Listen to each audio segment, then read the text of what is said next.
খাতা হবে সেদিন তোমার খাতা হবে তোমারই কাফন, সেদিন তোমার খাতা হবে তোমারই কাফন।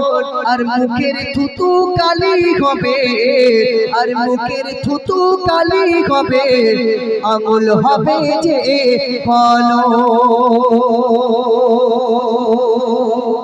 তাহলে খাতা কি হবে? কাফনের কাপড়। দেখবেন একটা লাশকে যখন কাফন পরানো হয় নিচেই একটা লম্বা কাফন দেওয়া হয়, লাশের উপরে একটা লম্বা কাফন দিয়ে মাথার দিকে পায়ের দিকে আর কোমরে বেঁধে দিয়ে ওই লাশটাকে কোমরে নামানো হয়, তাই তো বাবু? নামানো হয়। এই দুই টুকরা কাফন আমাদের জন্য খাতা হয়ে যাবে।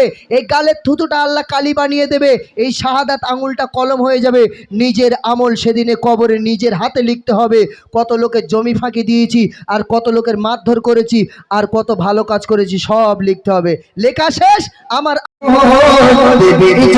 তোমার সজন কবরে তখন, আর মন কানে আসবে চলে কবরে তখন, তোমার মন কানে আসবে চলে কবরে।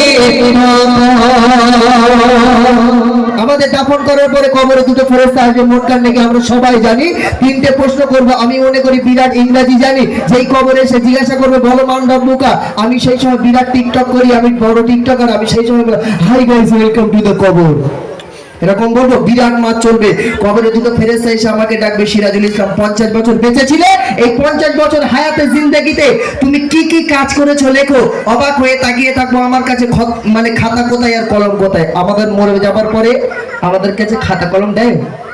দেয়? দেয় না। আমাদের কোমরে যে ঘনশি আয়োজন, ছোটা যদি দৌড়া দৌড়ি, আজ কিসের আয়োজন? আর সিরাজুল ইসলাম নেবে বিদায়, আজ তারি আয়োজন। আর হাবিবে দাদু নেবে বিদায়, আজ তারি আয়োজন। মারা যাবার পরে আমাদের বাড়িতে আয়োজন হয় 3 রকম। একদল বাঁশকুটি কাটে, একদল ডাল আলু রান্না করে, একদল কবর খোঁড়ে।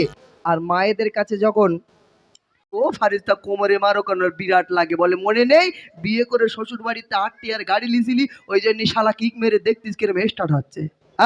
আর একটা ফারিস্তা মুগুরির বাড়ি মাথায় মারবো, ফারিস্তা মাথায় মারো কেন বিরাট লাগে, বলে মনে নেই 8:30টার পরে নামাজ কালাম বাদ দে পাবজি আর ফ্রি ফায়ার খেলি ঠুসঠাস করে, ওই জন্য আজকের হেডশট হচ্ছে, দেখ কেমন লাগে। বুঝতে পারিনি? বিরাট মারবে। আপনারা যে ছাড় পারবেন তা না, কিন্তু আমার মায়েদের একটা রোগ আছে, নাস্তা আছে, সেটা হচ্ছে ওই সিরিয়াল কটকটি ভটবটি চমচমি হুড়ুম বাজা মদন বাজা এইসব, তাই না? হ্যাঁ বলছে দেখুন, আখিরাতে করো কামাই থেকে দুনিয়া, আখিরাতে করো কামাই থেকে দুনিয়া। আর মনে রেখো দুনিয়া তোমার থাকার জায়গা নয়, তুমি মনে রেখো এই দুনিয়া থাকার জায়গা নয়। আখিরাতে করো কামাই থেকে দুনিয়া, আর মনে